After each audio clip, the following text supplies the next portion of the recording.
Hey guys, welcome to my channel. I don't know if you have noticed and if you have seen the video that's been going around, the podcast of the Drinking Champs where they featured Buju Banton. Now, I wanted to respond to this because I've seen a lot of people actually getting angry at what Buju Banton, one of the stalwarts, should I say the biggest dancehall, or should I say reggae artist that has ever come out of Jamaica, and to wow not only the country but the entire world. And this, of course, is after the days of the people like Bob Marley, and the Peter Toshes of this world. But I thought I would share my 2 cents on it because I think it's very, very pivotal that we have this conversation. And firstly, because he's not only talking about Afro beats, which a lot of people think is separate from all the other genres that we see in the continent. I think it's an entire thing. Afrobeats is one of the major pioneers of modern day music. So to mention Afrobeats means to mention a lot of other genres and the musicians that have come after Afrobeats. Because if you remember, Afrobeats is when the Fela Kutis of this world we the originators of that sort of Afro beats genre, right? Far too many other names to mention, but one name that you synonymous to Afrobeats would be Fela Kuti. So him mentioning that has a lot of implications, and I thought I'd just share it with you from my little musical knowledge and perspective onto why I think Buju is not at all wrong. Okay, so first things first is Afropop shapes every little detail of the music that we have in the continent today, right? When we listen to music that you hear today, if it's your Jah Prayzah, if it's your Diamond Platinums, you name it, there is a lot of influence that is taken from Afrobeat itself, right? The original music of African people, we know, is your drums, okay, your drums, your ukeleles, your hoshos and stuff like that. That is our music. That is our, that was our music. That is our music. So Afrobeats, it's just like a fancy way of saying, okay, it is the beat of Africa. It is the African beat. Okay, so whatever then comes out of Africa with an African beat or perspective to it, it is a version of Afrobeats. It can be your kwaito, it can be your amapiano, it can be your your salsa. I don't know, anything that comes from Africa, is your Afrobeats. It's got a fusion. It's a fusion of the Afrobeats because this is where we started. Okay, so it shapes a lot of music that we listen to today. And when he spoke about Fela Kuti, I resonated a lot when he spoke about Lucky Dube, when he spoke about Baba Mal, Salif Keita, Youssou N'Dour. These are the building blocks of the majority of the music that we have today. And we shouldn't take it lightly, or we shouldn't take it as a dig to Afrobeats. It's not condemning the entire Afrobeat section. It's not condemning that entire group of artists. No, he was literally talking about the effect that Afrobeats used to have and the effect that it has today. And these two things are different.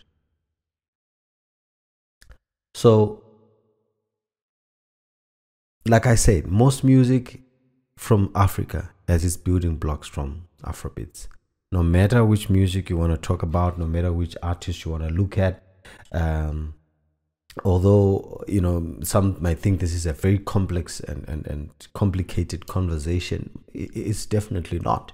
It is the African beat, Afrobeats, and so be it. What is Afrobeats doing and up to right now? So I'm going to play the video so that we have an understanding of what the man was saying, if you didn't quite catch what he said on the Drinking Chaps latest podcast. So here we go. Don't give fucking props back to dancehall and reggae. Musician out of Africa was Fela Kuti, Lucky Dube from South Africa. We had Salif Keita. We have Youssou N'Dour. We have Baba Mal. Now, no one wanted to go beyond the pale of what those brothers was doing. I went to Africa in 1991 and I spent like 3 weeks constantly at the universities under baobab trees, in Kenya, educating people from Ghana, all over the continent about reggae music and dancehall. But I was happy when they came to their senses to realize that music is the bridge that's going to connect us. But what I was disappointed in, they didn't. Okay, I'm gonna stop it there because he's got other pointers that he probably just he went on for a good 5 minutes, if I'm not mistaken, but I edited it so that we can understand basically. So what Buju Banton is trying to say in this video, not trying to say, but is saying, is that gone are the days when our Fela Kutis, our Salif Keitas, our Baba Mals, our Youssou N'Dour, our Lucky Dube would sing music that would resonate to the struggles that people are facing on that particular time. These artists made it a point to make sure that the music that they are producing or singing about is music that talks about the struggles that the African person is facing on a day-to-day basis. You will remember a lot of Lucky Dube music, together as one, be good to the people on your way up the ladder because you meet them on the way down. So Buju Banton is noting the absence of musicians that are clearly hung onto the idea of emancipating Africa. He's noting the absence of musicians that are willing to stand up to the tyranny, to the corruption, to everything else that's happening in Africa right now, and sing about it. Okay? What he probably just fell short of mentioning is the fact that we have had other artists that have come up and have done exceptionally well in that regard. The likes of Yuma Sekela, the likes of Oliver Mtukudzi, right? The likes of Burna Boy. If you talk of current artists right now, Burna Boy is one of those people that I would say, there's a particular song that I like from Burna Boy, which talks about the 20 October 2020 massacre in Nigeria, where about 17 or so youths were killed in that Leke massacre, and he did a song about it. It's protest music, and he's talking, issues that are resonating with the Nigerian youths right now. But the rest of the artists that we find in our African continent right now are failing to resonate with the things that are on the ground. That's why you used, and I'm sorry for swearing on this one, you used the term fuckery. Okay, it's all about the money, the woman, the alcohol, the good life and stuff like that. But when in actual fact, the things that are on the ground are different. So he's crying, just crying. And it's a good point before you bash him left, right, and center about what he said. He is making a lot of sense. We don't have artists that are doing that. I'm going to continue listening to some of the stuff that he said. Let's go. Try to connect with Jamaica, the roots. They connect with everyone else except us. And you talking about Afrobeats? Yes. Okay, continue. I'm sorry. So they connected with everyone else except us. But when we look at what they're doing, their music is not free in Africa. It's fuckery. Okay. So he laughs after this, because the presenter is like, he's trying to think, really? Is that what African music is doing? But if you want to look at it deeply, the music is not really uplifting the Africans that are going through what they're going through. Remember the times when, and I keep referring to these artists because there have been artists that were consistent in doing that, like Brenda Fassie, like Thomas Mafumo. You know what I mean? These are artists that sang about the liberation of the African people, despite the fact that, they were singing either during apartheid, colonialism, or even afterwards. They continued with the same stance. Some were even exiled, like in the example of Thomas Mafumo. he was exiled from Zimbabwe during the times and the presidential reign of Robert Mugabe. So you'd understand that what he's saying makes a lot of sense. You know, where are the African artists with the Afro beats that are singing about the freedom or the emancipation of the African people? Then he goes on to talk about the connection between Africa and Jamaica, where there is not a lot of connection there. The artists don't like artists in Africa don't feel they need to connect more with Jamaica, whereas they are one people. Jamaicans and Africans are one people from one continent. So he's also crying for that connection, which I think is a valid point. Okay, we're gonna listen to more. I didn't know what to The say. music need to free Africa. If I am all the way in Jamaica and my country and my people fight for free your continent with word, sound and power, and you have the ability now and all you're singing is fuckery, you don't sing a song to free Africa all now. We'll need them bringing this to the forefront of your mind, but we desire more from them. You want the money? Go get it. But what's going to be said about you later on and your posterity? You didn't make any impact. Okay. Again, he refers to the fact that, you know what, if you're going to be searching for money, if you're going to be looking for money as an artist, do that. It's fine. Artists are there to make a living out of it. It's a business after all. All of these artists and the names that we've mentioned here, the Fela Kutis to the Brenda Fassie to Thomas Mapfumo to Yuma Segela, they were making money out of their craft. But the bottom line is, can I play a song from an African artist right now which can still resonate to the fight that we are facing or the struggles that we're facing right now? If you play a timeless song like Tumamina from Yuma Segela, it still makes sense today. Okay? If you play a song from Salif Keita, Africa, it still makes sense today. Or, you know, the one that is saying for Nelson Mandela being in prison, it still makes sense today. Vuma Wasakara, although from Oliver Mtukudzi, was never really regarded as protest music or something like that, but it still makes sense today to situations that we are facing in our land and in our continent. So he spoke about how Jamaican artists sang a lot about the emancipation of the African people because they have that connection. They believe they are African. They are African. And they sang a lot about African emancipation. But we are not. The artists today are not singing about African emancipation. Bob Marley was very, very pivotal, or should I say commercial, to the point that everybody in the world knew about Bob Marley and what he was singing about and how he loved Africa, even to the point where he came down to Zimbabwe when we got our independence and he performed there. It was such an important thing for him because he felt like Africa and the independence of Africa or the African people is the most important thing ever. If ever his legacy was to be discussed, Bob Marley's legacy is about the emancipation of African people. So that's what he's seeing, that there is that lack of that within the artists that we have today. So reggae music still stand predominant. It is still the king's music. Yes.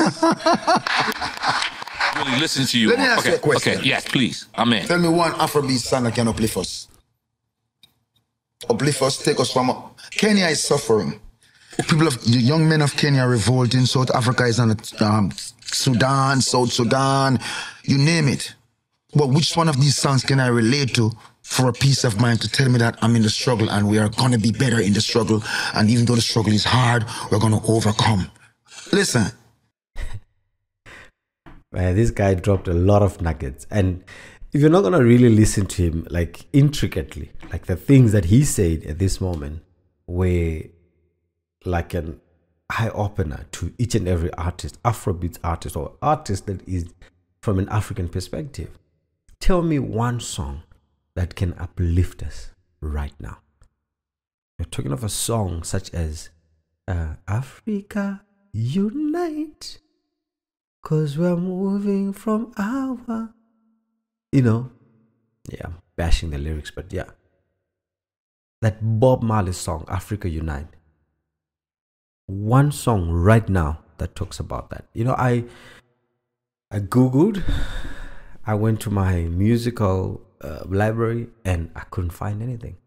I just couldn't find anything right now that could do that. That people could, let's say if people were like, okay, let's protest, let's go to the streets, let's go out there in the streets and let's have them hear our voice. What is that one song that could be blasted onto the speakers and to say, okay, this is the song that's gonna, bring about a revolution? Nothing. I couldn't get anything. And I love the part also where he says we have the ability, like African artists and Afrobeats artists have the voice, have the ability. So instead of just outrightly bashing Afrobeats, he is actually praising them, that you have the ability to do so. And rightfully so. Afrobeats music is well marketed. The musicians know how to write better, they know how to perform, and they command a large following. But none of them is writing a song that can uplift the African people at the moment. I couldn't think of a song right away. I just couldn't. And like I said, Burna Boy came to mind, one or two songs of his, and but I just couldn't think of any other song other than the ones that probably Burna Boy has sang. If you know of a song that can uplift, like if you can answer that question, feel free on the comments below. We're gonna continue. Let's just listen to the last parts of this video. A lot of culture vultures out there. We have sat and we have watched reggaeton taking reggae I was going there. I was going there. Let's finish with Afrobeats and then let's go to reggaeton. They fuck with our music so hard and stolen our culture. I'm not knocking nobody, but you don't give us no respect, motherfuckers. Right. And you still expect us to kowtow and act like we take something from you? This is the king's music. Your music shall come and it shall go, because it has nothing to do with soul. It has nothing to do with building energy. Our music is time marker. You can remember when you went on your first date, when you had your first sex, when you marry your wife, when you go to the first dance. It's time marker, because it's the king's music. Yes. You can remember when you're happy. You can remember when you're sad. Yes. You can remember all the things, because there's a music to mark that time period. Right. But everyone wants to take from reggae. You want to ostracize us, underpay us. Let's just stick on Afrobeats for a second. That is... Yeah, that was a lot. Like the man was now in his zone and he was just literally just flowing like water. And what he wanted was to just talk about, how reggaeton has probably like taken the culture from Jamaica, which is not part of the video that I'm trying to make here. I'm trying to make something towards Afrobeats. But the point that he still keeps on talking about is the fact that music that we are making right now as African artists or Afrobeats, it's not a time marker.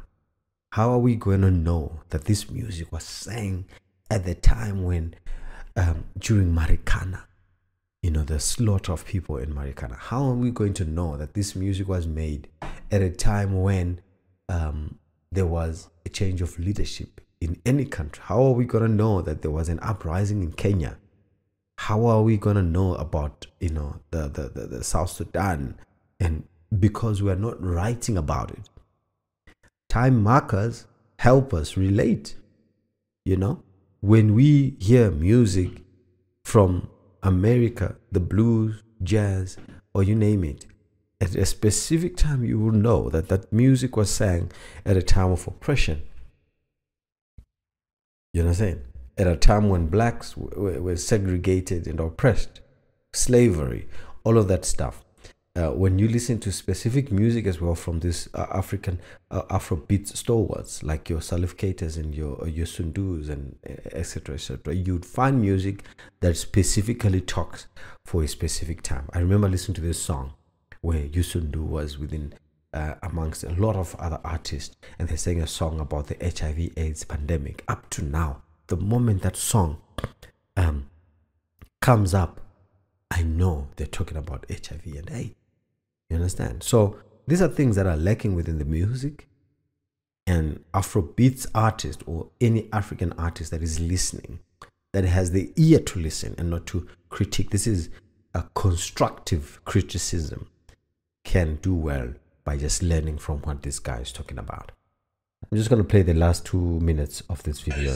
Direct from reggae, though, No. right? No. Really? Afrobeat is from Africa, but the influence, you know what I mean? But and I'm sure that the Afrobeat artists will say to you, oh, Afrobeat has nothing to do with Jamaica. And we'll say to them, our music has everything to do with Africa. Right. We don't dichotomize. We don't separate ourselves from Africa. No point, no time, no day. Because the drum in our music is what speaks to our soul. I think the drum in your music speaks to your soul. But what are you saying? It's important for you to, it's easy for you to have anybody to listen to you. So here he was just talking about how African music is the same. Like Jamaicans use the drum a lot, and their drum in their music is representative of the African culture and the African people. We do the same. Our music, whether it be mbira, what you call it, house, amapiano, etc. It is all a bongo flavor. It is all the drum. The drum is the predominant thing in there, and that is Afrobeats. So there's no difference. There shouldn't be a difference to say, oh, okay, Jamaican music, all of it is African music, and all of it is music from the motherland. So we should be working together, combining these two efforts and trying to make a difference with whoever. As long as you sing African music, we must be working together. Right. Just don't get that wrong. Right. But what do you have to say to them? There's the hard part. It's easy for you to have the masses to listen to you, but Right. what will you say to them? You know, we gone from people singing about the freedom that they desire, people singing about the hope of their nation rising to the apex, a hope of their people and the young man them realizing that this is a great nation and they need to take the bull by the horn, to someone to people who want to plunge us back 45 years, 55 years to where it was peons. Now, if you look in sub-Saharan Africa, we see Africa rising up. The brain of Africa has become awakened from Niger, go right through. So we cannot continue in the trajectory like we don't know who we are. Right. And our music cannot continue to be uninspiring. Right. Simple. Right. Reggae music come from Africa. Yeah. The drum is just that we get The a drum. different way of speaking, and our idioms and the way our cadence come across is much different. Right. Because we're able to bend words, and we don't deal with English, we deal with Outlish. Yeah, because English you speak in, and I speak out.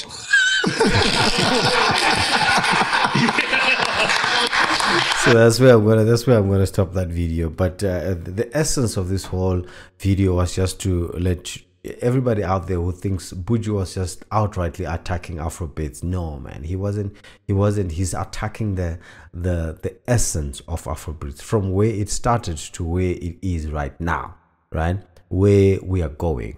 He mentions there in the video when I played it that, you know what, we've come from singing about what we want to see our nations become, what we want to see our people become, what we want our Africa to become.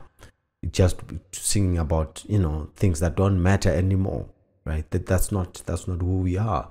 That's not where the foundations of Afrobeats were laid from, you know. So he's talking about that in a way that might sound like it's an insult to Afrobeats artists, but if you want to look at it with a clear mind, with a mind that's willing to be criticized constructively, you find that he's telling the truth. There is no song right now that can uplift people, that can bring them together, that can rally the fighters of freedom or the fighters of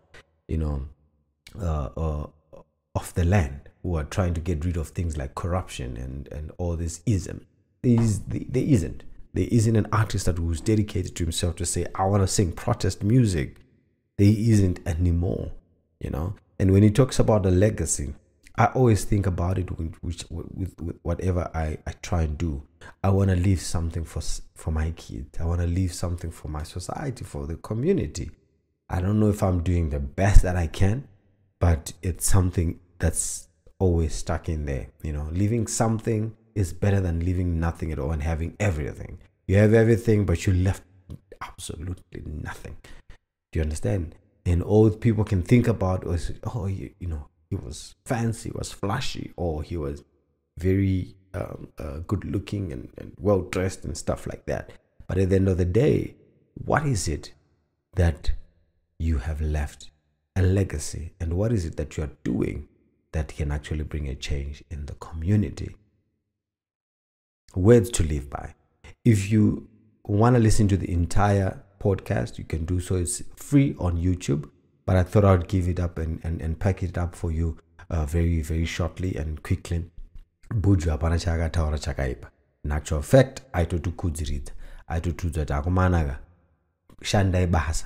Afrobeats artists are supposed to be out there and making music that people will remember them for, and people that will always remember their music because it meant something. It was a time marker, and it was inviting us to do something or to change our ways or stuff like that. And if you're an Afro artist and Afrobeats artist, and you're doing that, and you know you're not getting, you know, the what you call it, the publicity that you'd love to get, and while others are getting it and they're singing nonsense, well, time will come and we will get your music and we will hear it. But as for now, it seems like there is nobody out there who's standing for the freedom of Africa, for the fight against corruption, for the fight against all the other ills that we see in society today. As an Afrobeat artist, that alone should ask you, I should tell you as an Afrobeat artist to say, look, I must change. Words to Live by Buju Banton.